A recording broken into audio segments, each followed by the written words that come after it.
تخيلي معايا يكون عندكم ورث في عيلتكم يخلي الكراش بتاعك يشوفك فتاة أحلامه ونص التاني وأم عياله. طب ونتخيل ليه؟ ما تيجي نشوف.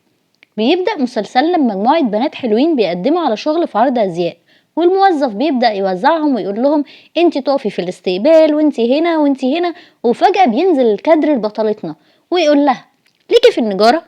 وبعدين بنروح للبطل بتاعنا اللي بيفركش مع بنت زي القمر عشان هو واد مغرور وشايف نفسه وبتاع بنات.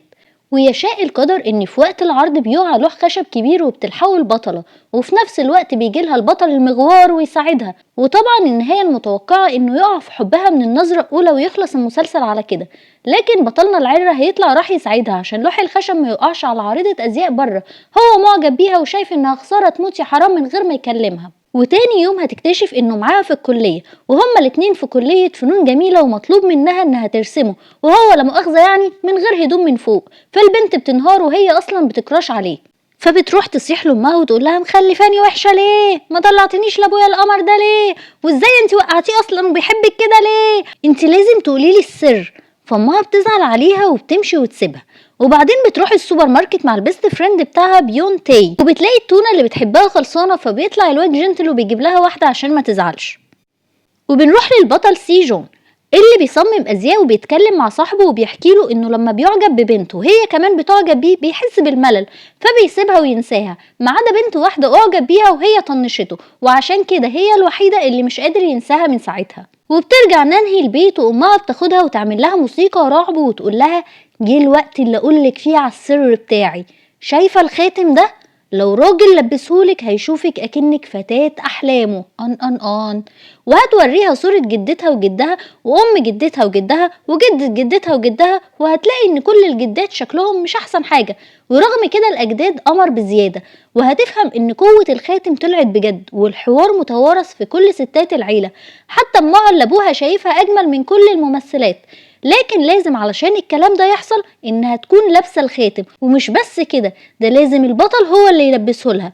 وهتدي لبنتها الخاتم ومطلوب منها انها ترجعه قبل ما ابوها يرجع من الشغل عشان امها تلبسه.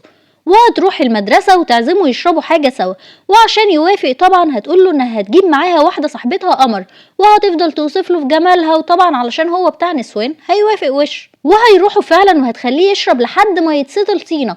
ولما ما يبقاش حاسس بنفسه هتقوله بقولك ايه، لبسني الخاتم ده. ومن كتر ما هو مش شايف قدامه هيلبسه لها فعلا، وبمجرد ما بتلبسه بتحصل المعجزة، وبتتحول نانهي لبنت جميلة جدا، وهو ما بيكونش فاهم ايه اللي بيحصل ده. وتاني يوم بيشوفها في الكلية وبيتعرف عليها، وبيفتكر لما شافها بره كوريا زمان، وبيقول لصاحبه ان دي هي فتاة احلامه اللي طنشته زمان، وعشان كده مقدرش ان هو ينساها.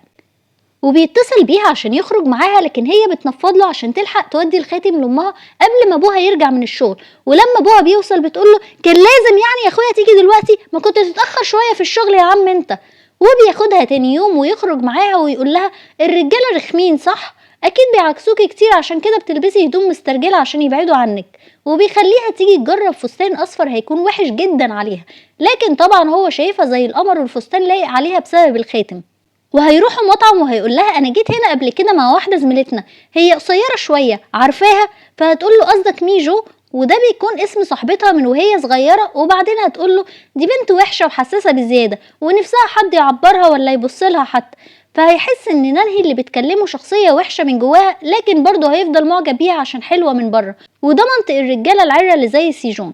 وتاني يوم هيطلب منها انها تكون عارضة الازياء بتاعته عشان داخل مسابقة تصميم ازياء، وكله هيستغرب لانها مش شبه عارضات الازياء خالص، مفيش اي تشابه بينهم، وحتى الفستان نفسه هيكون طويل عليها. فهتاخده بره عشان ترفض، فهيقول لها ده انا عامله مخصوص عشانك، وكنت بفكر فيكي من ساعة ما شفتك بره كوريا وابتسمتيلي ومشيتي.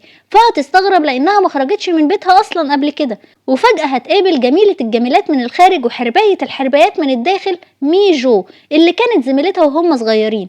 وكانت امها على طول تعايرها وتقول لها شوفي نانهي شاطرة وانتي لا، زيك انت كده وابن خالتك بالظبط. المهم هتطلع انها رجعت من باريس وبتدور على شاب وسيم هي قابلته زمان واعجبت بيه، لكن ما تواصلتش معاه من ساعتها. وطبعا هيكون مين الشخص ده؟ ايوه برافو عليك، هيكون سي جون. ما هو الموضوع ناقص عك اصله. وهتروح نانهي تسأل امها ازاي سي جون بيقول ان هو شافها قبل كده، فامها هتفهم انه اكيد شاف فتاة احلامه هناك، وانها لما بتلبس الخاتم بيتخيلها في شكل فتاة احلامه اللي هو شافها قبل كده. وفي الكلية نانهي هتكون واقفة مع العقربة ميجو، وبيجي سيجون وبيشوف من البنت اللي بيحبها اتنين واقفين بيكلموا بعض، فهيفتكر ان من حبه فيها بيشوفها في كل الناس يا عيني، وهياخدها ويقعدوا سوا. لكن ميجو هترن عليه عشان عايزة توصله، وهو هيطنش وهيخرجوا يركبوا عجل، وهو هيقع من على العجلة، فهتيجي نانهي تشيل العجلة بمنتهى السهولة، فهيروح يشتري لها عصير، وهو جاي البنات هتعكسه لكن مش هيبصلهم اصلا، وهيروح يقعد جنب نانهي، فهيستغربوا انه قاعد مع واحدة زيها وسابهم هما. وبالليل هيوصلها لحد البيت، فهتفتكر لما كانت زمان بترجع لوحدها كل يوم وما كانش حد بيعبرها ولا بيمشي معاها.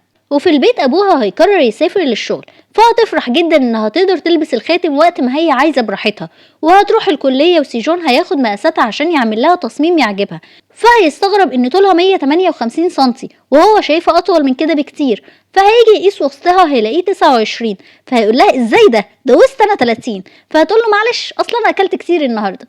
وبعدين بيجيله رسالة بتقول أنا البنت اللي قابلتها زمان، اتصل بيا، فبيقول ازاي والبنت اللي أنا قابلتها واقفة جنبي أهو، فهيجي يتصل بالرقم، فنانهي هتبوسه عشان ينسى، وطبعا من الصدمة هينسى، وهيقرر يتصور معاها سوا فجأة ويحطها صورة على بروفايله كمان، والكلية كلها مش هتبقى مصدقة ازاي سيجون مصاحب نانهي. ومع الوقت سيجون هيحكي لنانهي ان امه اتجوزت في امريكا وما شافهاش من 7 سنين، والمفروض انها تيجي تشوف عرض الازياء بتاعه، لكن مش عارف يرحب بيها ازاي لما تيجي ولا حتى يكلمها ازاي، فهتقوله خلاص جرب معايا انا، وهتفتح له ايديها زي ما مامته كانت بتعمل زمان، فهيحضنها جامد ويعيط، فهتعمل امه وهتقوله كبرت وحلويت يا ولا، وبعدين هتقوله اوعى تعيط تاني قدام حد غيري انا بس ماشي.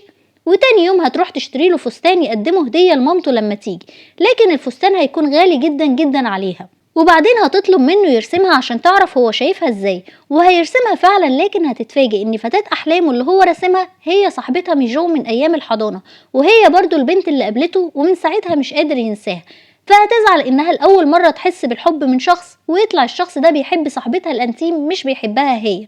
فنانهي هتقرر انها تعترف له بالحقيقة، ولسه جاية تتكلم معاه هيقعوا هما الاتنين في حمام السباحة، والخاتم هيقع من ايديها فهيشوفها بشكلها العادي، وهتطلع تجري بسرعة من حمام السباحة، وفي الوقت ده هيجي صاحبها الانتيم تاي بتاع اول المسلسل، فهتحكي له على كل قصة الخاتم، وهتطلب منه يدور في حمام السباحة لحد ما يلاقيه. وطبعا عشان العك يكمل هتوصل ميجو اللي هيشوفها سيجون، وهيقولها ايه اللي انتي بتعمليه ده، وايه اللي جابك هنا يا نانهي، فهتستغرب انه بيناديها باسم صاحبتها، وهتيجي نانهي كمان وهتجري تطفي النور، وهتسحب ميجو من ايديها وهتفهمها كل حاجة، وهتطلب منها تخرج معاه اكنها هي لحد ما تلاقي الخاتم.